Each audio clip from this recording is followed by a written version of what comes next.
Lors des leçons précédentes, nous avons vu les tableaux et les chaînes de caractères. Dans cette vidéo, nous allons voir les structures, qui sont une autre façon de représenter des données. Un programme peut avoir besoin de stocker ce qu'on appelle des données structurées. Par exemple, un programme peut avoir besoin de stocker les âges de plusieurs personnes, comme ce qui est représenté ici. Et nous avons vu lors d'une séance précédente que dans un tel cas, il faut utiliser un tableau, c'est-à-dire un tableau qui serait déclaré de cette façon-ci en utilisant le type vector si on ne sait pas combien de personnes le programme doit considérer, ou déclaré de cette façon-ci en utilisant le type array si par exemple on sait que l'on a 5 personnes. Les tableaux sont des structures de données homogènes, c'est-à-dire que toutes les valeurs contenues dans un même tableau sont toutes de même type, le type int dans le cas de cet exemple.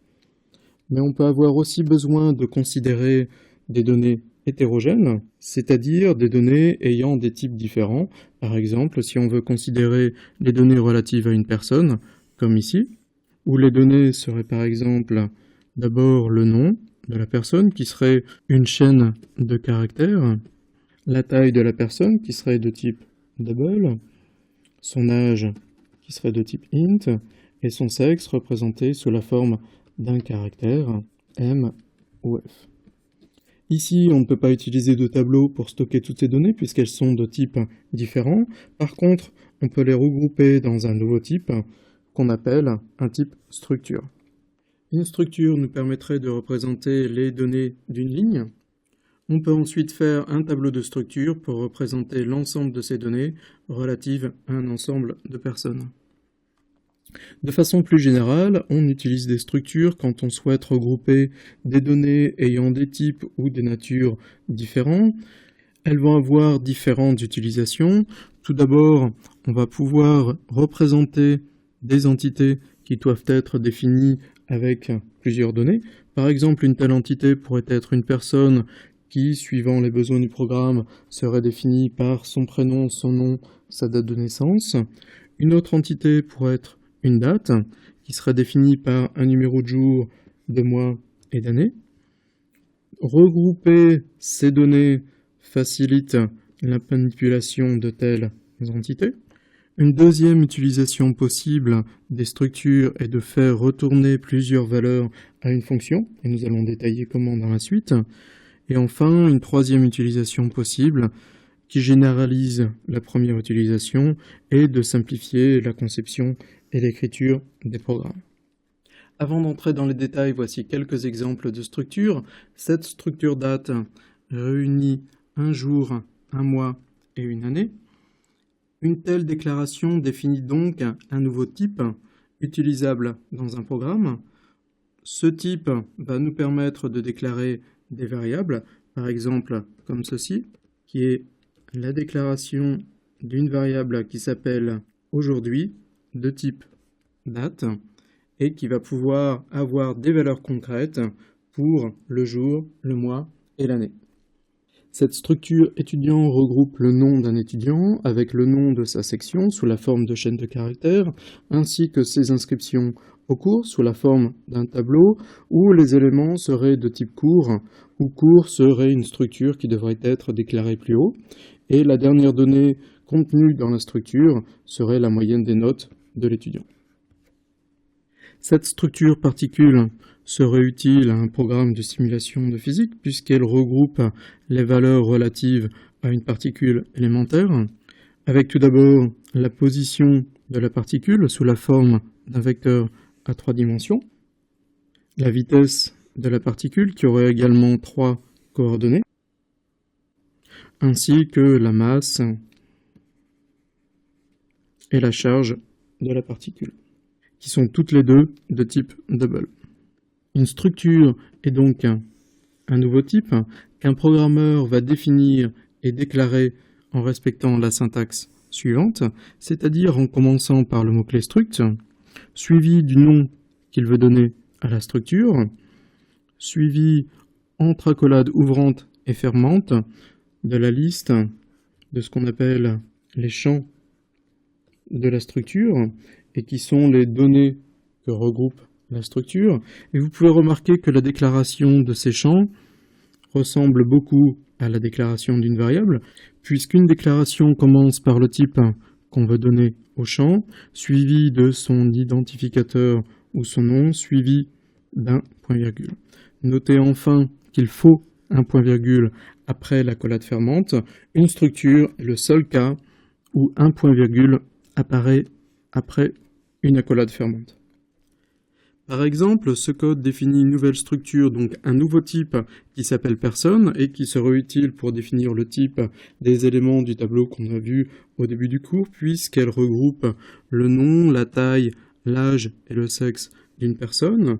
Cette autre structure s'appelle complexe et regroupe deux champs, un champ X et un champ Y, et serait utile pour représenter des valeurs complexes par opposition à des valeurs réelles qui se noteraient en mathématiques X plus Y. Comme les éléments de tableau, les champs d'une structure ne sont pas limités à être de type scalaire comme int ou double. Les champs d'une structure peuvent être des tableaux, voire des structures.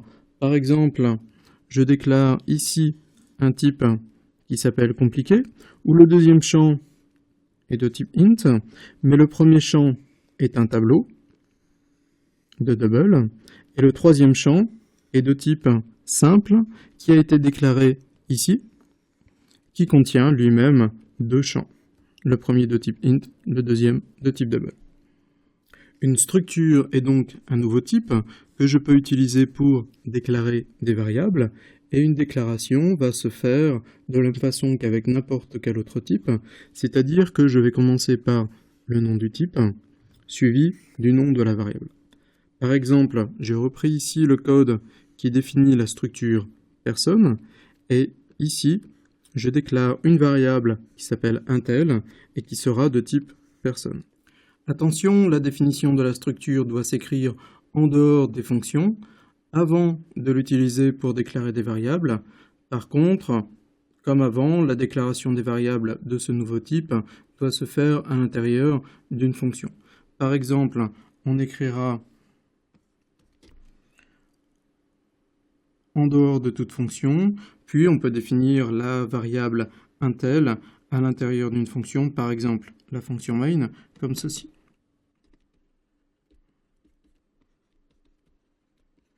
Cette variable intel, je peux la représenter de la façon suivante. Elle aura un champ qui s'appelle nom, un champ qui s'appelle taille, etc.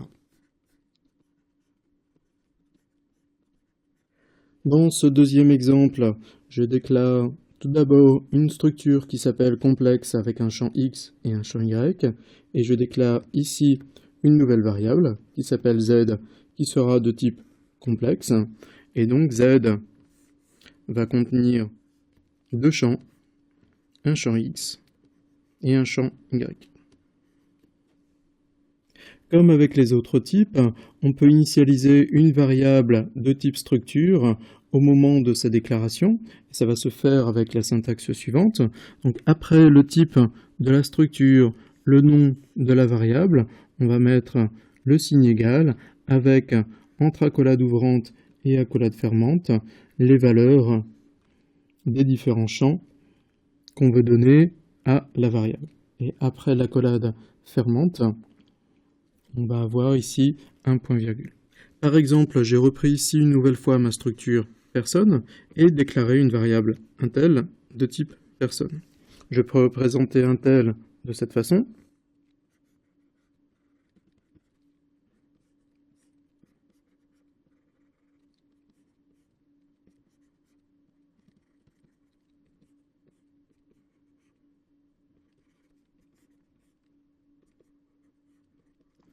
Cette déclaration initialise également les champs de la variable intel.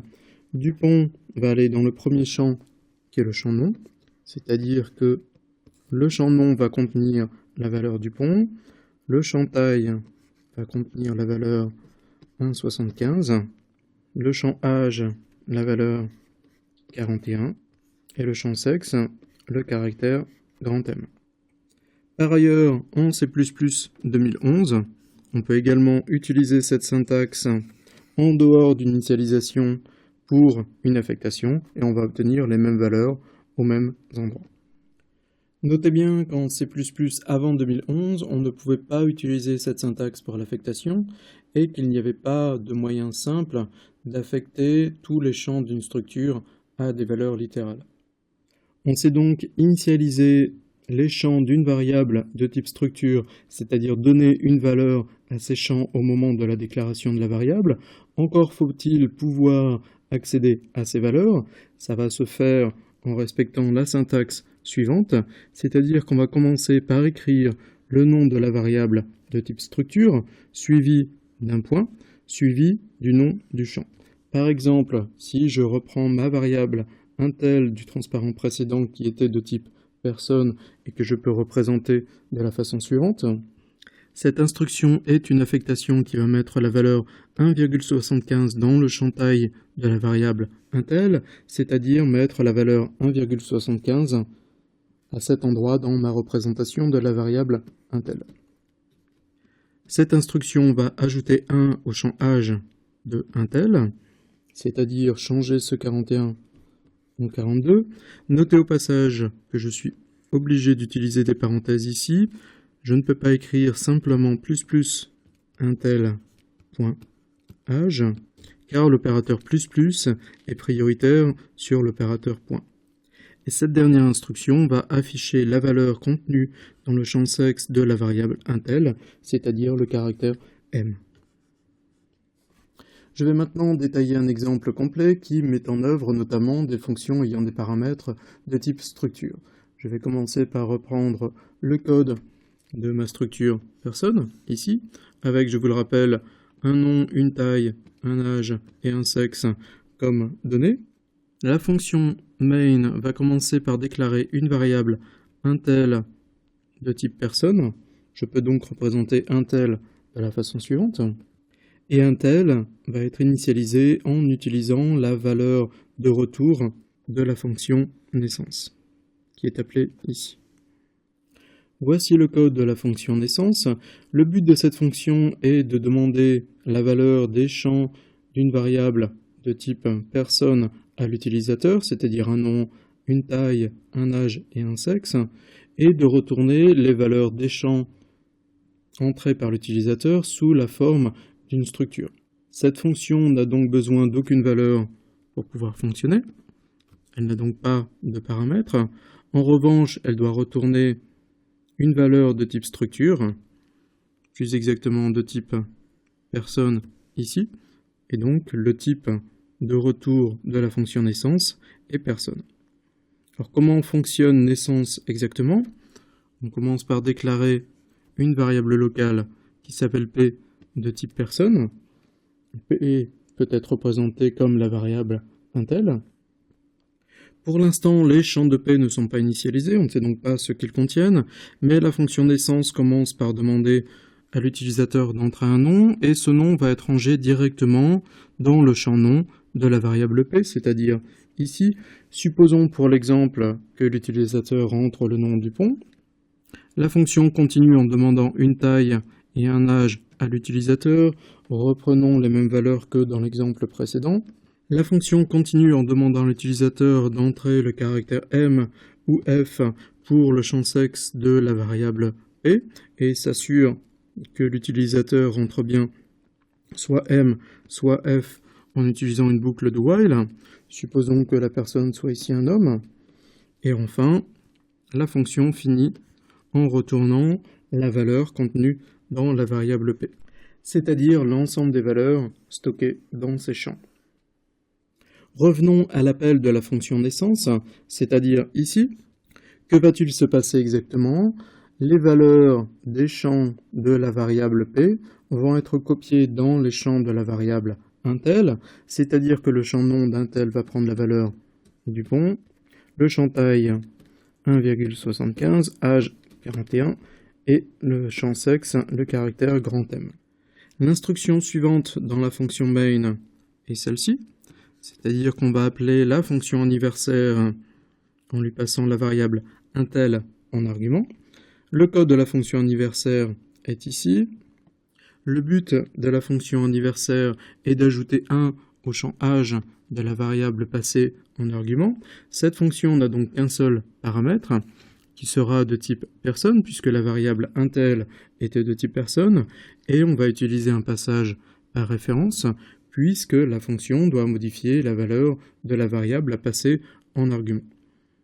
Cette fonction ne doit envoyer aucune valeur, son type de retour sera donc void, et quand on exécute le corps de la fonction sur l'exemple, on va changer ce 41, qui est la valeur contenue par le champ âge de la variable intel, en 42. On continue dans le corps de la fonction main, c'est-à-dire qu'on va passer à cette instruction et appeler la fonction affiche en lui passant la variable intel en argument. Le code de la fonction affiche est ici. Le but de cette fonction affiche est d'afficher les valeurs des champs de la variable passée en argument. Cette fonction n'aura donc qu'un seul paramètre de type personne et ne devra pas modifier la valeur de la variable passée en argument. On a utilisé ici le mot-clé const suivi d'un et commercial, comme pour le passage par référence, entre le nom du type du paramètre et le nom du paramètre lui-même. Il s'agit là d'une optimisation à laquelle vous pouvez ne pas attacher trop d'importance pour l'instant. Cette optimisation évite de faire une copie, car je vous rappelle qu'un passage par valeur ferait une copie coûteuse d'une structure qui contient beaucoup de champs. La fonction va simplement afficher les valeurs des différents champs du paramètre. À noter qu'on utilise ici un switch pour afficher si la personne est un homme ou une femme.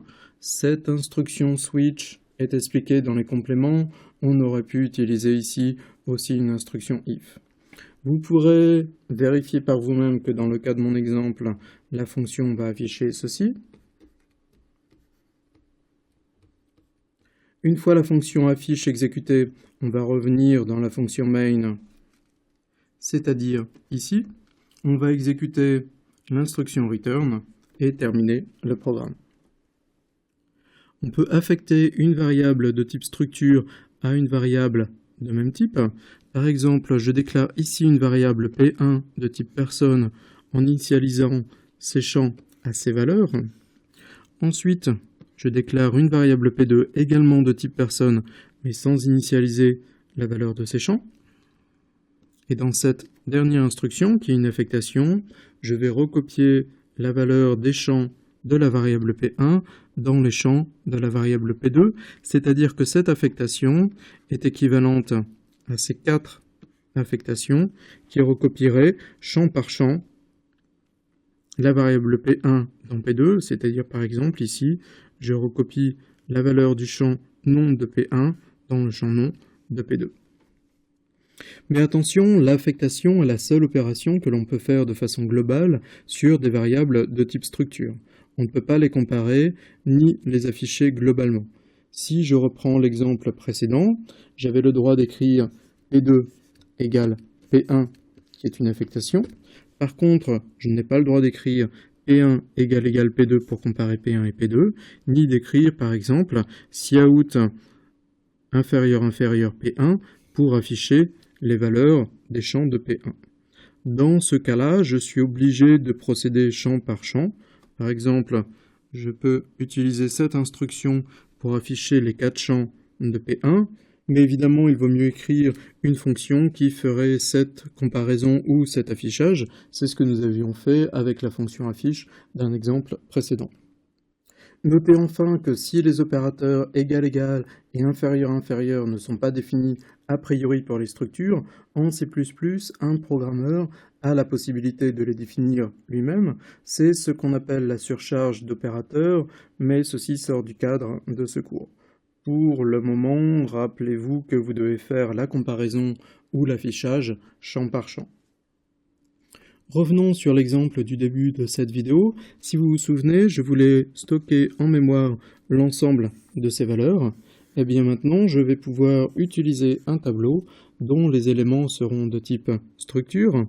Je vais commencer par déclarer ma structure personne qui regroupe les 4 champs qui m'intéressent, c'est-à-dire le nom, la taille, l'âge et le sexe d'une personne. Et je vais déclarer un tableau que j'ai appelé personne ici, dont les éléments seront de type personne.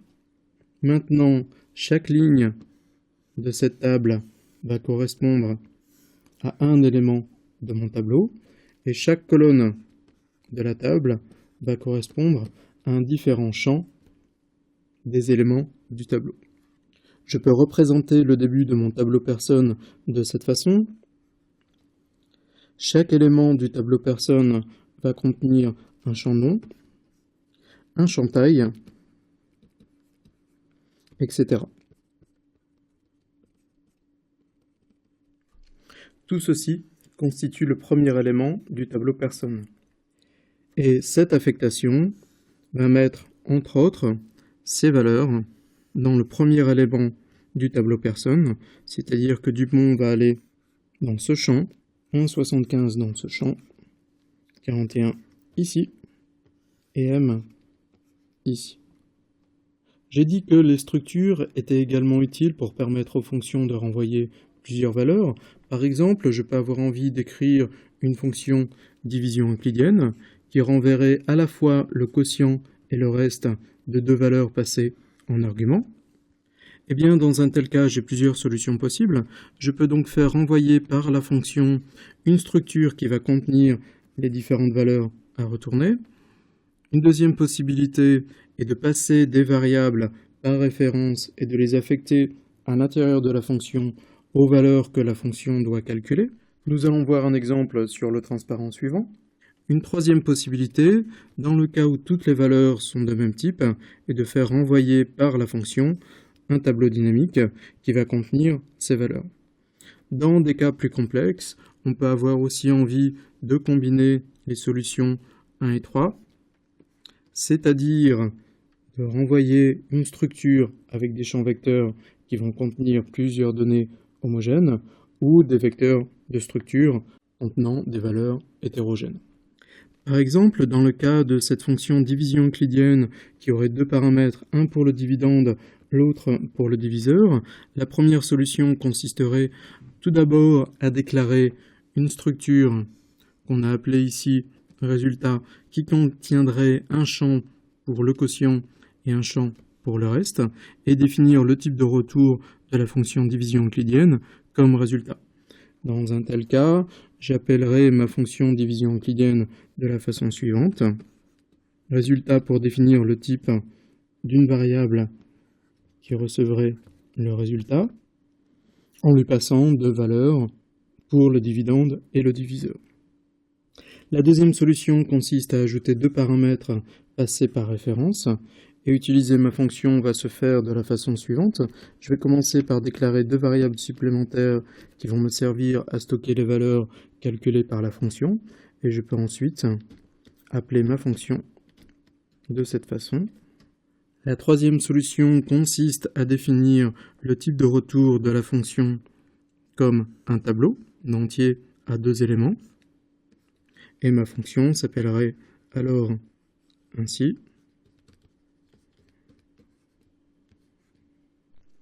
On a utilisé ici le type array, mais on pourrait utiliser aussi le type vector, puisque le type vector est la forme la plus générale de tableau.